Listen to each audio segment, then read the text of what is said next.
that was a wonderful introduction to this panel on the vulnerabilities of open. Again, it's almost like we coordinated the keynotes and the panels intentionally. And so I wanted to start by pulling off of something Cliff Lynch said earlier, which is that the open scholarship movement is now a big driver.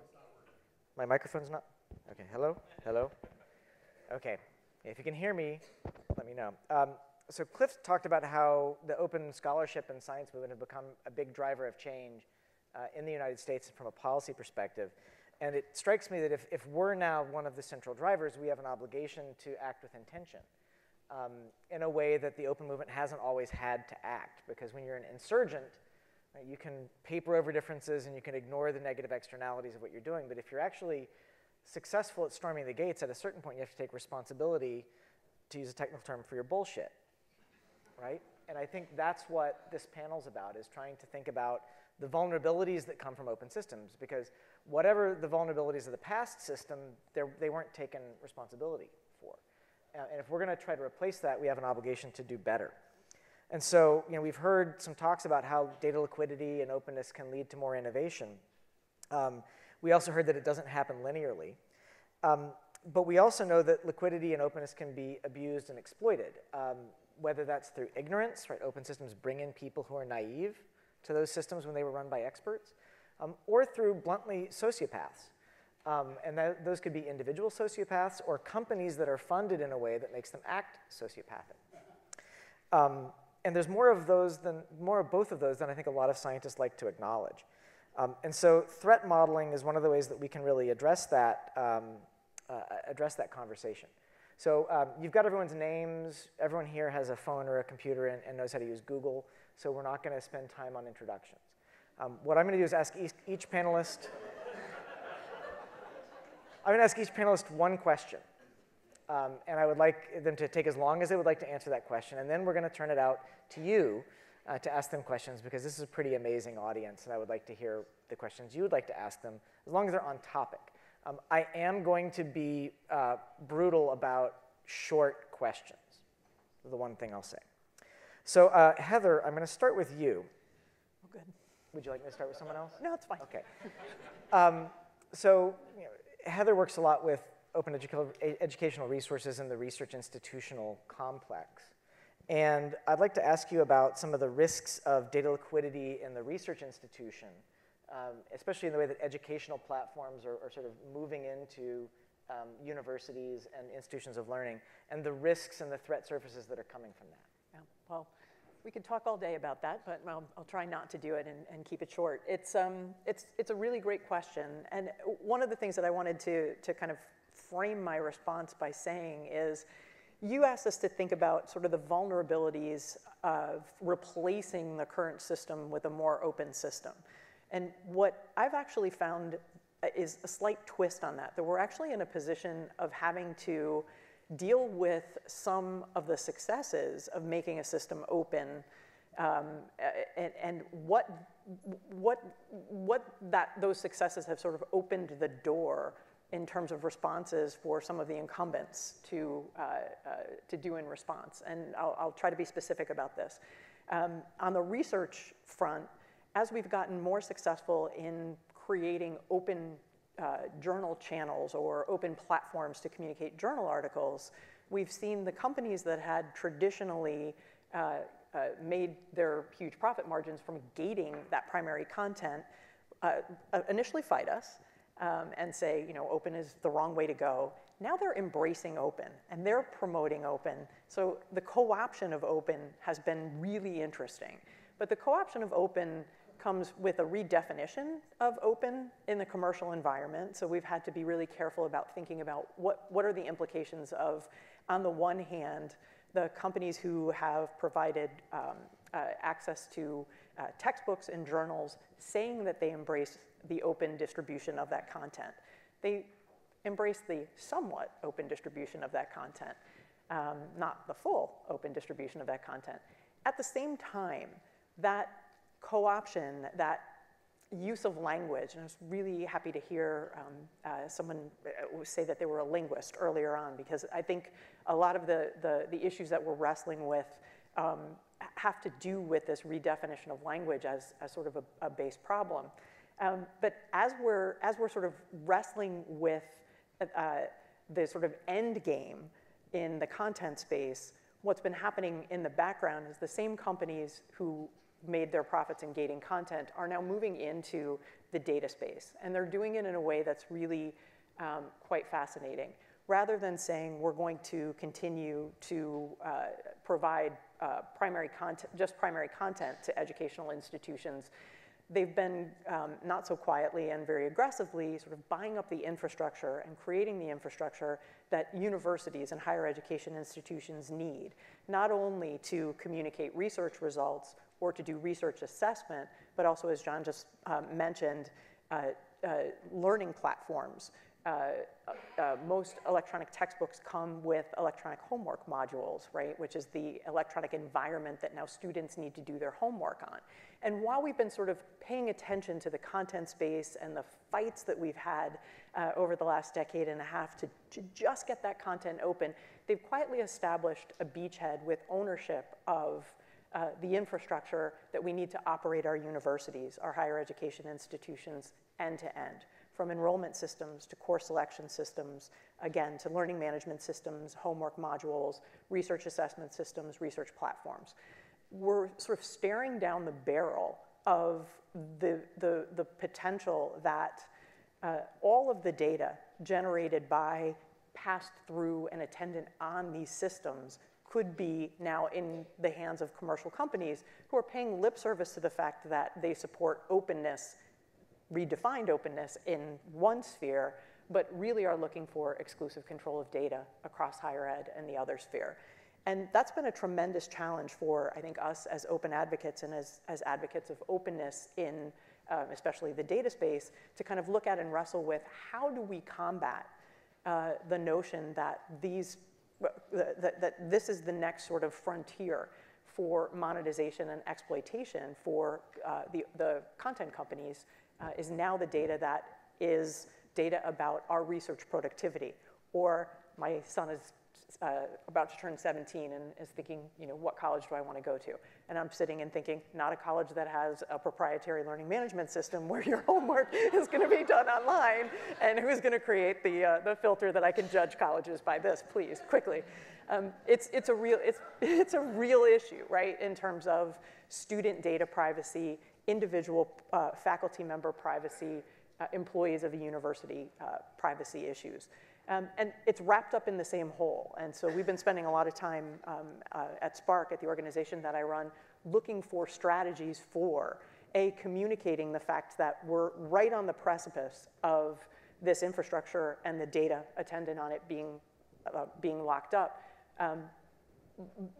We're not there yet. We still have the opportunity to, I think, prevent that future from happening. And I think that's something that would be really interesting to kind of, you know, we can dig into the strategies that we're thinking about in the question and answer session.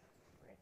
So Ken, when I hear Heather talking, I hear the sound of epic in the back of my head as an aspirational business model. So Ken spent a lot of time thinking about how to get data liquidity through our phones for our health data. And so Ken, I wanted to sort of have you give us a little sense of, you know, what are the negative externalities that come from success in that space? I was going to say, it's too bad education's so far behind because we've solved it all in healthcare. But no, so we're on really the verge of opening up data to patients and patient communities. And it's been a very long process to use the web and web-like technologies to do this. In fact, it's been going on almost as long as the web, where patients have asked to be able to use the internet and the web to get copies of their data. Now, this has happened through the API approach. And so there is now a health API that looks like it will become completely standardized through laws and regulations. It was sort of there, not fully specified, in something called Meaningful Use 3, which was an incentive program to promote the adoption of electronic medical records. And it said that patients really need to be able to access a copy of their data across an API. And that was a regulation. And the regulation worked in that all the vendors of electronic health records got together, saw the regulation coming, put in an API. It's actually one we had worked on called SMART, or Smart on Fire, and built it into the last mile of their products. And the first big customer of that API turned out to be Apple, who a little over a year ago connected patients' phones through the health app, the white square with the red heart that used to just do step count, to 500 health systems using an open API. And Apple took a tremendously privacy-forward and security-forward approach. The data only goes into your health app, and it's on your phone and in your private cloud, and Apple will not look across. So Apple used really its best taste in technology and its best strategies to take a privacy-forward approach. Now, through a clause or two in the 21st Century Cures Act and a 600-page regulation that follows on that, this is going to become, it looks like, essentially a standard. So I've been working in this area for a long time, and we were screaming the willows. We would always get questions like, well, what's going to happen when there's all this like Wild West of apps? And 20 years ago, I was like, we should be so lucky as to have that problem. We can't solve it now for something that's really, well, now we're lucky enough to have that problem. And so there's this very interesting dichotomy or tension that's happening between two aspects of this. One is that patient communities want their data and they want to do things with it that they choose. They may want to give it to another health system because that's where the researcher or the clinician is that's going to care for them or cure them. They may want to give it to a company because that's where they're going to get the benefit for themselves or for their communities. They may want to sell it to a company.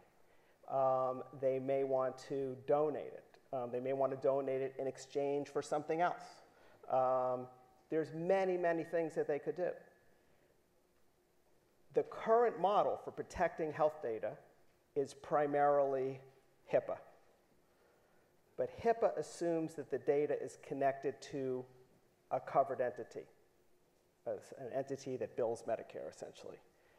And those covered entities are not necessarily the best stewards of data that becomes then free and moves through the health system in all the right ways. They have not proven themselves to be able to do that well. So it turns out once the data is on the phone, in the patient's hands, that's not HIPAA and HHS anymore. That's potentially the Federal Trade Commission. Suppressing laughter. Who's done such a great job to date at protecting people's individual data across various platforms. And so the question then becomes, how do we position ourselves? And this question is like for not like just like now, but like really now, not even like next week, but like today.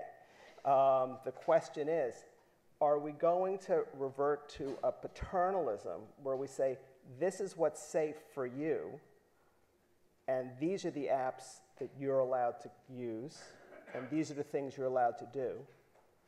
Or are we going to go to a full patient autonomy mode with some kind of afterthoughty protections that happen on the data?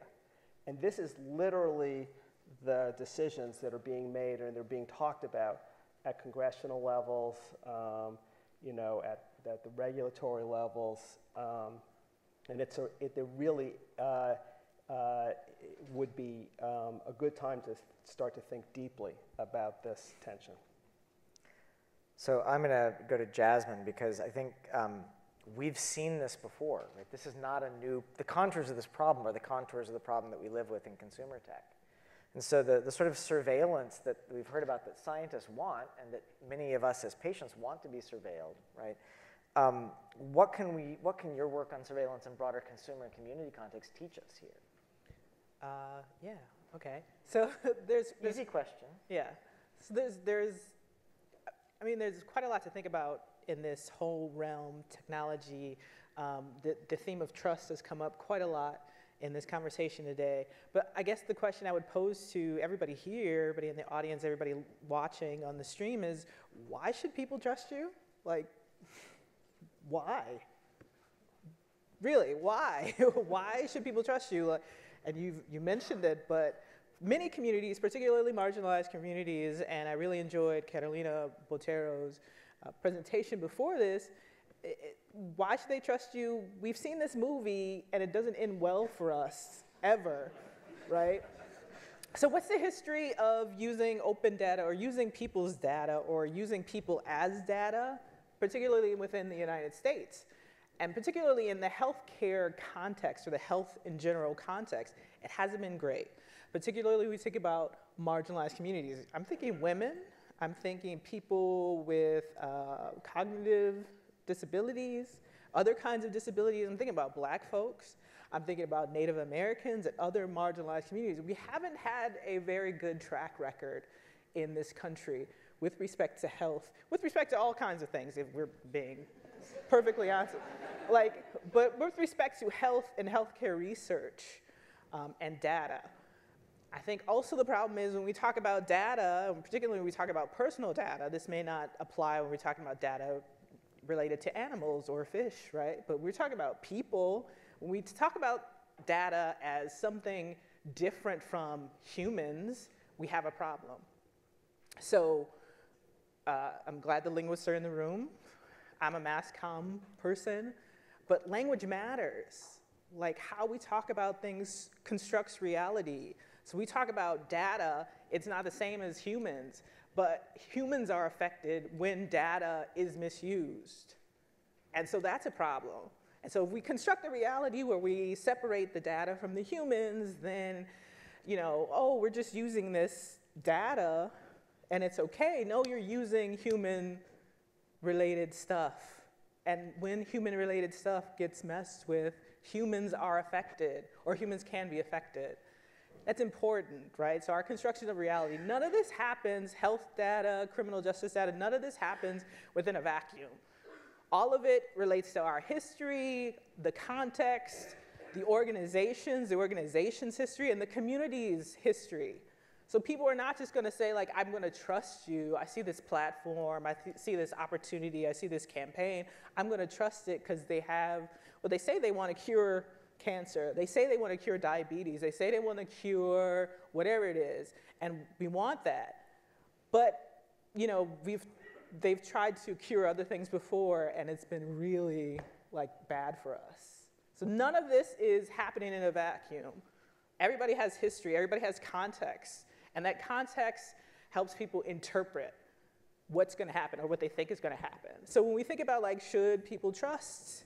Well, surveillance in communities and privacy harming activities historically have told people, you know what, it's not a good idea.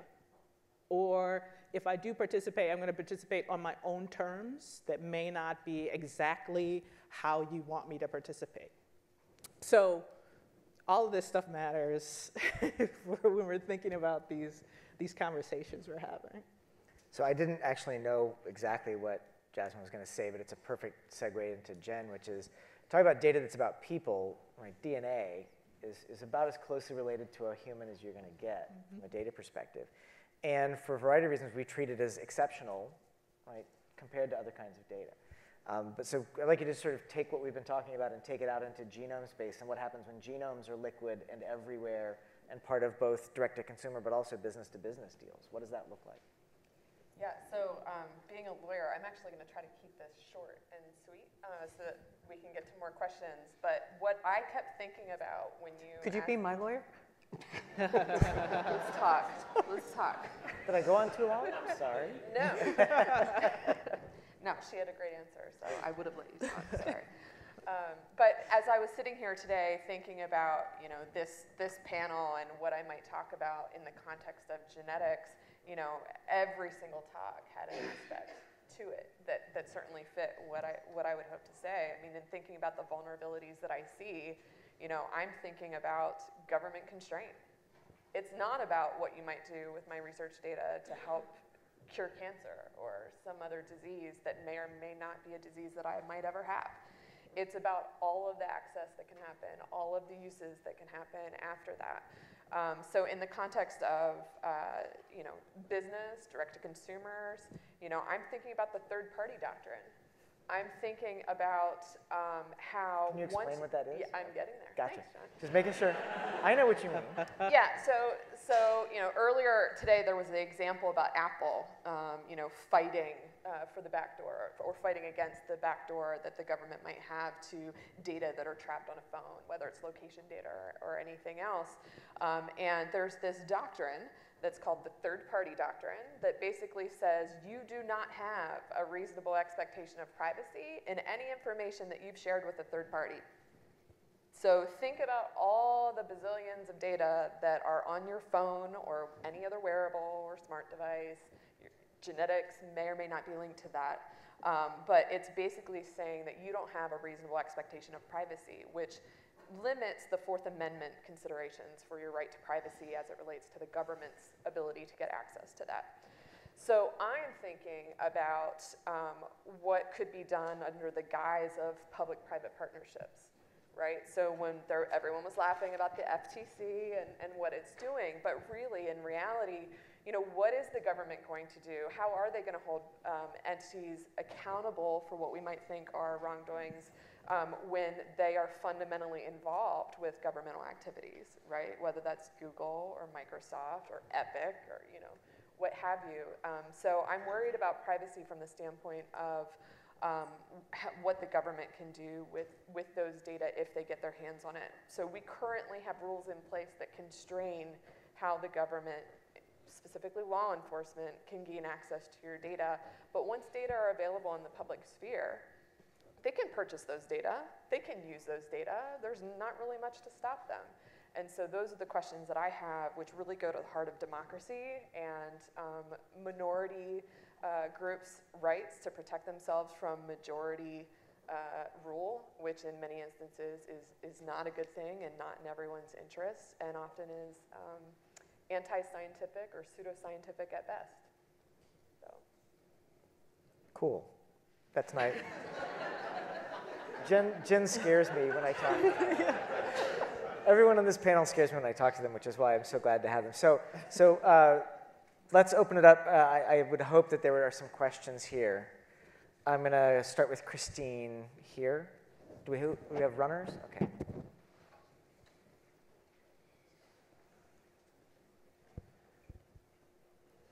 And this guy's next. Whoa. This is a question about governance and university data, which covers across all of you, and it's something we've been working with in the University of California. We've got health data, we've got student records data, we've got financial data, we know where you live, we know you are, we know every door you go through, we know whether you had pizza or vegan food because it's on your Bruin card. And a whole lot of these data, they're not HIPAA, they're not PII, they're not FERPA, and universities are seeing gold mines here and asking, not even asking, declaring that by virtue of enrolling, you have opted in and you cannot opt out, and saying, oh, all these good we're going to improve time to degree for first gen, for underrepresented minority. We got all these, it's in your best interest, students. That's why we're taking your data. Nobody's got any good answers for this. Who's working on some good governance models and empowering this? The students are pretty clueless about what we've got and what we can do with it and what we are doing with it. Two directions to come from it. First, the student angle. I don't think the students are clueless. The students are getting better educated on it, and that is one of the ways we're coming at governance, is for students to be better educated on what are you doing when you are when you purchase for example, an online textbook for your course, right? And you have a homework module that you then have to log into. What's being tracked is, your learning style and your information about who you are as a student and what your university could eventually do with that information as predictors of your future, right? You're sorted into, it's like the evil version of the Harry Potter sorting hat, right? You're sorted into, this is your learning style, and you will probably succeed at X career. And the extrapolation of how you can be pigeonholed early on in your academic career scares the ever-loving bejesus out of students when they are aware of it. Making sure they are aware of it and understand and have an option to opt in or opt out of that data collection or privacy by doing something like, I don't want to buy the damn homework module. Why am I forced to pay $300 to do my homework online just to be able to use your textbook? Open resources, open educational resources without those proprietary closed data collecting modules are certainly a solution that our campuses need to look more seriously at, and that needs to be, on the one hand, driven by student demand. On the flip side, in terms of awareness of our administrators on campuses, data policies on academic institutions in the US tend to be technical and tactical protections against unauthorized use of data. Our campuses need to start a concerted effort to have data policies that think through authorized uses of data and make deliberate choices and make those choices transparent to the people who are going to be working on those campuses and the parents and students who are going to choose to pay money to send our kid or to attend those campuses. So I think the solution set is education of students and activism of students. Carolina, I love you for saying I'm an activist, we do stuff. Yes, yes, yes. Students are activists, they want to do stuff, but also a concerted effort by university administrators to make and be held accountable for deliberate decisions about use of data. Oh, no, I think that's great. Jennifer, I'm also terrified by the third-party rules, but also the good faith exception for law enforcement is of great concern to me, which is if they come after you for reason X, and then they find a reason to go after you for reason Y, which they find in good faith, they will definitely do that. And I've worked on a number of cases where, they started looking for national defense information, and then they went after them for copyright infringement or possession of child porn or whatever it is that they thought they might get the guy for. But also, I'm really worried about private entities tracking location just with automatic license plate readers at the moment, and there's no defense against that, no countermeasures. You have to display your license plate everywhere you go, and there's nothing that keeps people from putting cameras up everywhere in the world and just recording that data forever. But I'd like anyone's comments on that kind of thing. So I'm not sure which I should comment on, if I should comment on the private company aspect or your concern about the good faith exception. So I've actually written a little bit about my opinion on kind of the exception swallowing the rule and argue that we need to have a more robust exclusionary rule, which is an evidentiary rule that basically says even if you come about this information, it should not be usable as evidence in a court. Which takes into account some of that. It's not perfect, but it's at least one possible solution that we can turn to is trying to rein it in when they're actually coming time to proving a case against somebody. But I'll let other people chime in and give answers. William? Yeah. So question in terms of health data in particular, how far do you see informed patient consent as being a solution? Do we need to improve it, make it more understandable?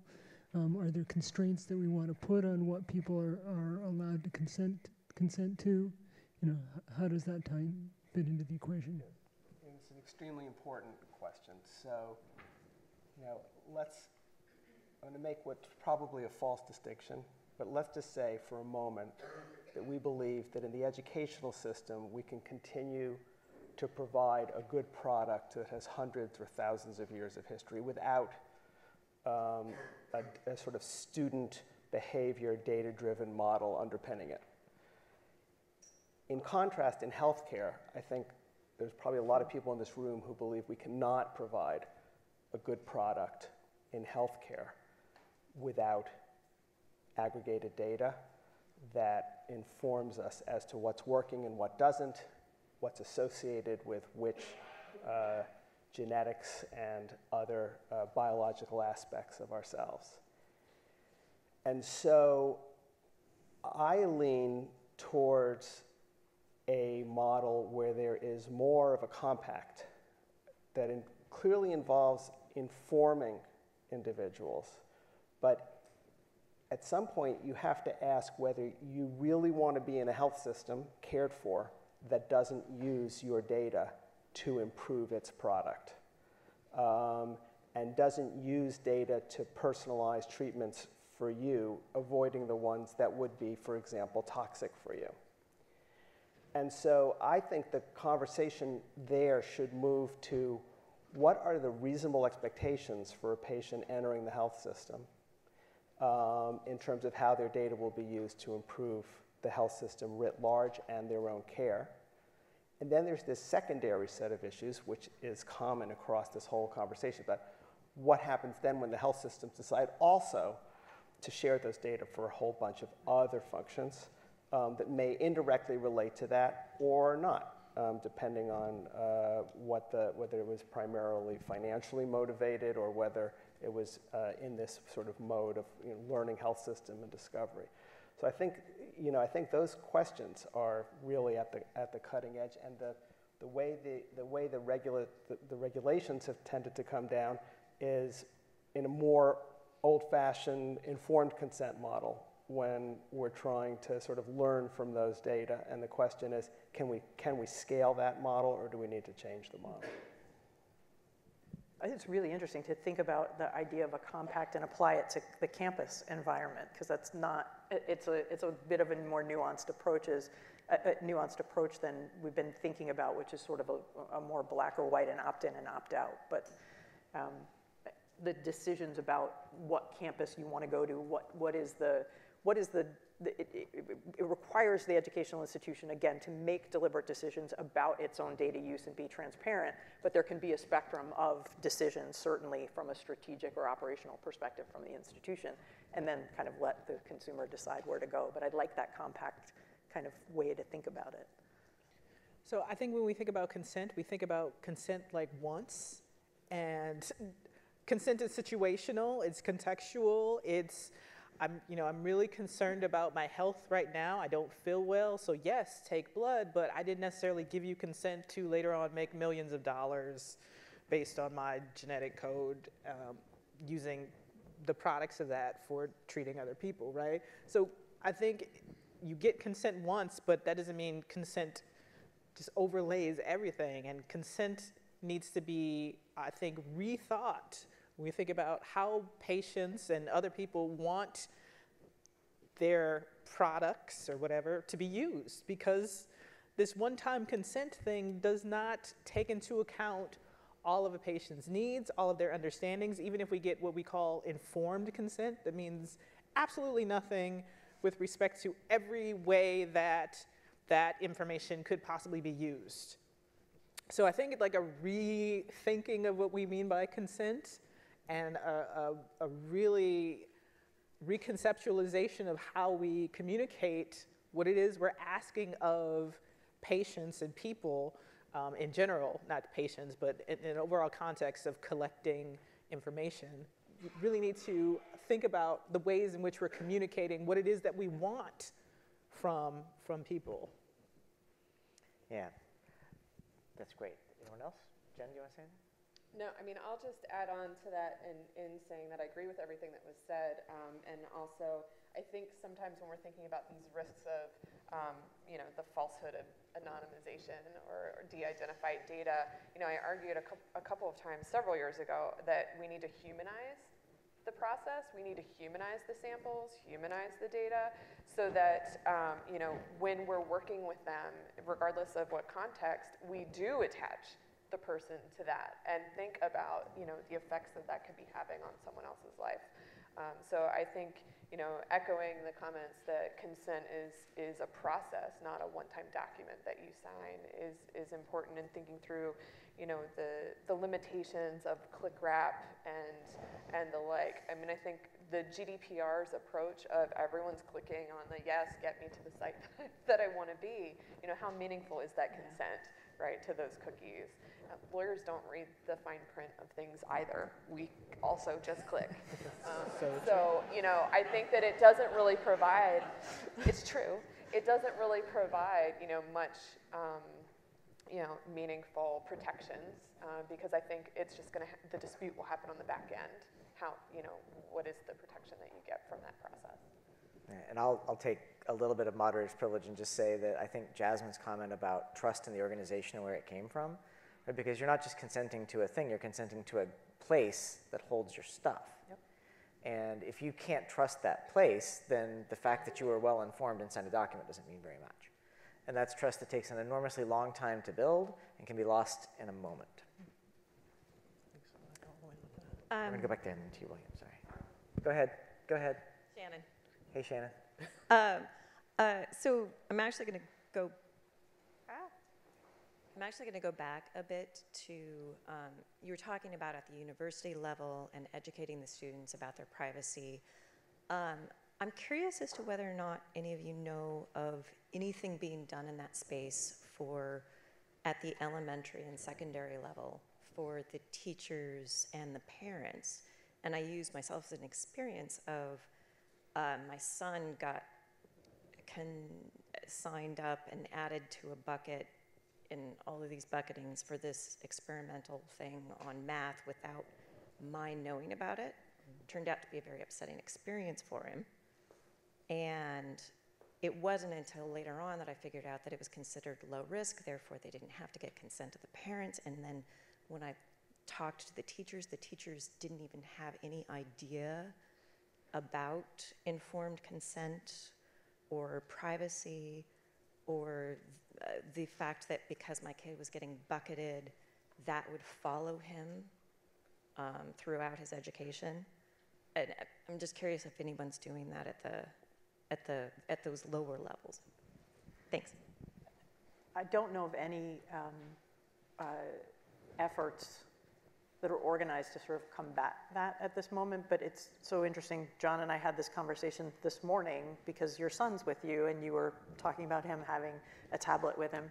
And my son had a similar experience at school, right? We don't think about it. We think about the fact that it's great that the school provides our kid with a tablet, but what we didn't realize was that the kid has its name and a social security number associated with that tablet, and now the company now has that information. They're things that seem really benign, and we don't, I think in some senses as parents, we don't know what questions to ask yet, and there does need to be an organized effort to do this education where it should exist. I'm open to suggestions. Yeah, I want to piggyback on that actually, because you talked about the companies of these devices now having, access to all of the personal data that was inputted to associate that with your child. And that's where I think the data broker situation is just huge and needs to be addressed in the US, right? So that company can then go and sell that information to whomever they want, right? And those data brokers can aggregate that with health data, with retail data, with all sorts of data, and then package it and market it to the healthcare industry as providing population insights, right? And so there's a lot of question about what is accurate, what's not accurate. Forget the consent issue at that point, but are the opportunities being made available to your child different because of the extraordinary amount of data that's been aggregated and analyzed has changed how they view that one person. Yeah.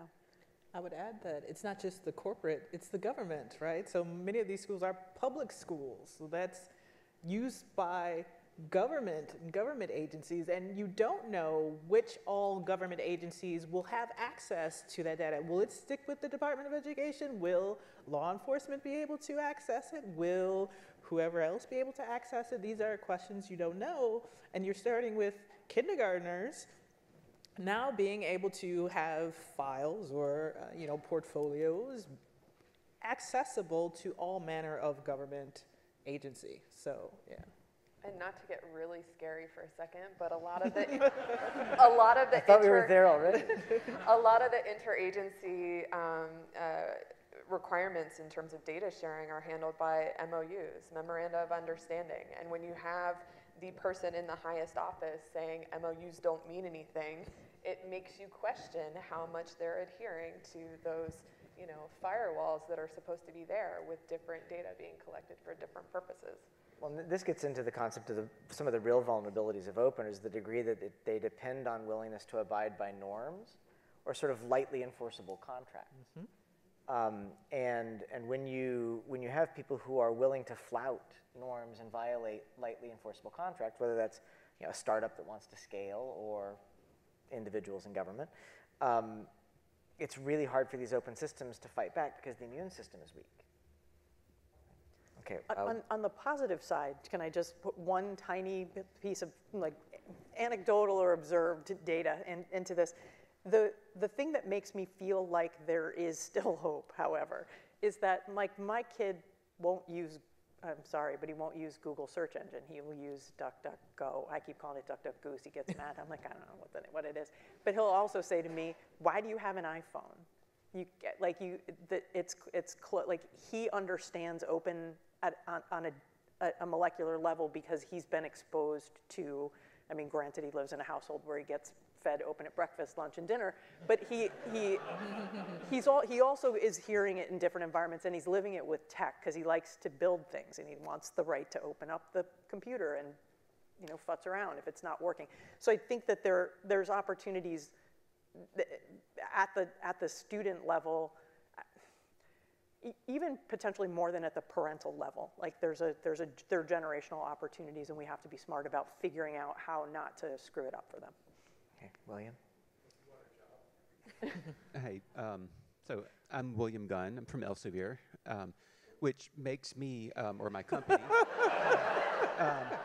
it makes my company one of the companies that's being talked about, right? And so we've talked about trust. We've talked about sustainability. I think potentially commercial players are an answer to sustainability, right? Which is why, I care personally. But is being trusted even an option that is still open to a company like Elsevier, which has had for some very good and some quite frankly bogus reasons, not a good record of in the open dimension, right? Is trust even an option? And the reason that I ask that question, if trust is even an option, because if it's not an option, then what does a company do when they know that trust is not an option for, to being trusted is not something that they can even look towards? Aside from my sarcastic answer, which is build a shell company and change your name so that people don't know that it worked for Cambridge Analytica, right? Right? They're Emmer data now, right? Go ahead, Ken. Well, it's a very interesting question, right? And so I would say on the optimistic side, the environment is changing. And I think there are reset options for all kinds of relationships and all kinds of advocacy on behalf of where Elsevier touches the healthcare system, patients and physicians and the universities. Because we don't know what the next set of relationships and rules and compacts is going to be, I would be optimistic that organizations that are building towards a visionary whole of the ecosystem would always have a place. I would say that would have to come coupled with a real demonstration of change in values. And I don't know that Elsevier can change your values from profit maximization to more closely sharing the values of the academy, because I think governance models and new relationships with commercial players for the higher education space is what we need to be rethinking, which is why your compact idea is so intriguing. We know we can't tell research administrators, vice chancellors for research, don't buy the best research assessment system, right? When there's no, comparable product for them to buy, right? Don't do your job the way you need to do your job. But what we can say is, look at the contracting terms and conditions you're agreeing to, and let's look at principles-based contracting terms and conditions and do business with companies who will adhere to these principles, right? And they can be reflected in everything from data migration policies and who's going to pick up the cost and the time, to non-exclusivity, to no non-disclosures, Elsevier, no non-disclosures, all kinds of different things, but that are really values-based. There's, I think, a whole slew of unexplored new governance opportunities and joint governance opportunities that could be a fruitful way to think about recalibrating or resetting commercial, higher ed, or research institution relationships. I mean, what I'll say is I've spent the vast majority of my career in and around open, and when I got into it in '98, Microsoft was evil, and so was IBM. And now IBM is kind of a cute grandpa, right? And Microsoft is the open source shop, right? And so it comes from changing values, and so I don't mean it as a joke. I mean, like, those companies have changed, right? IBM openly licensed their patents after being the biggest patent troll on earth. Microsoft has embraced open source in a meaningful way, as something that's important to their business, not in a lip service way. And so I think it's possible, right? But it doesn't happen quickly because it didn't happen quickly on the way in, right? And then there's something that I was told when I got into this 8 years ago, right? When I was meeting with an indigenous community, which is, we've heard a lot of nice talk, right? If you want trust, you build it through action. And it's action that has to be sustained over a long enough period of time that when you make a mistake, because you will, because, as I said, you're a white guy, you're going to make a mistake. You can build trust to survive those mistakes through a record of action. And so it's doable. It's just hard. To give Apple, credit, so Apple, they're $1 trillion company, so they could have gone to every health system and said, we've got this fantastic iOS connector, and we want you to use it. And because we know it's going to take some work, we're going to give you some CIO sort of slush funds for special projects. You can have some of that. You can, you'll be on the avant-garde of organizations getting to do this, and then we'll build all these services on top of that with you. Sure, the half of your patients who are Android users won't get to participate, but they'll probably end up switching to iPhones eventually. They could have done this. And because of, really a change in culture, I would say, over the last couple of years, they opened up. And so a company that was very proprietary in everything they did, within the last year and a half, embraced this open model of connecting. And they've gotten a lot of kudos for that. They're a well-liked company in many ways already, but they switched to an open model. And I think that means that the very next company that comes in can use a lot of the same sort of machinery that got set up to connect that app. So it was really a big statement. So we have time for one more question. Hey, John. Hey. It's Andrea. Hi, good to see you. I really love this theme about the question of what can you do when trust is not an option. And I definitely agree, when you don't have the ability to trust and realize that trust is beyond an emotion, it's not something that you can force a person to do. I would love to hear from this group as a patient advocate and an activist who wants to go out and do. What advice do you have for somebody who is advocating for her own community's rights to self-govern data and do it in a way that is driven independently from asking a community just to consent, but instead to self-govern our data in a way that gives us autonomy. If you have any tips for me, let me know. Yeah, so I think like part of an underlying theme on this panel has been about ethics, even though ethics hasn't been expressly stated. And so we're talking about really how we define relationships between each other and things and technology.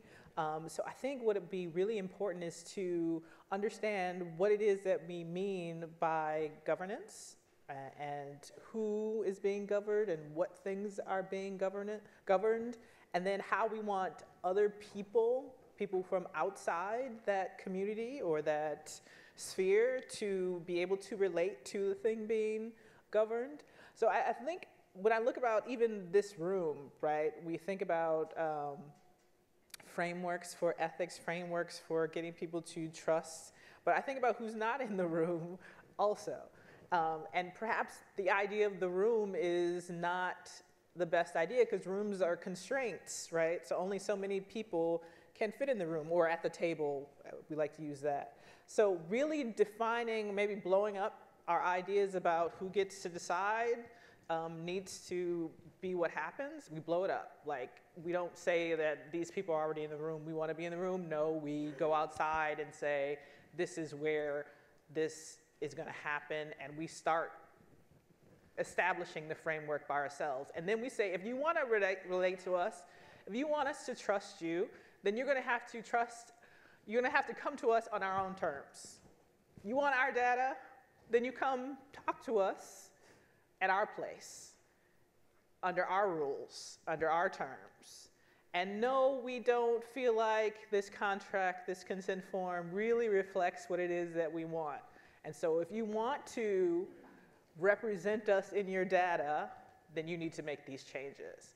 I think it is possible. I think that communities are organizing to force this to happen. I know quite a few indigenous communities, some urban communities, various people in urban communities are doing this kind of thing. And basically it's saying like, okay, we have come together as a collective, and when organizations, both government and corporate organizations and civil society organizations want to represent us, they're going to have to really come to us based on an understanding that we have ideas, we have created a structure, and if they want to interact with us, then they're going to have to follow the structure that we have created. I think that's the best place to close we could possibly do. Thank you to the panel.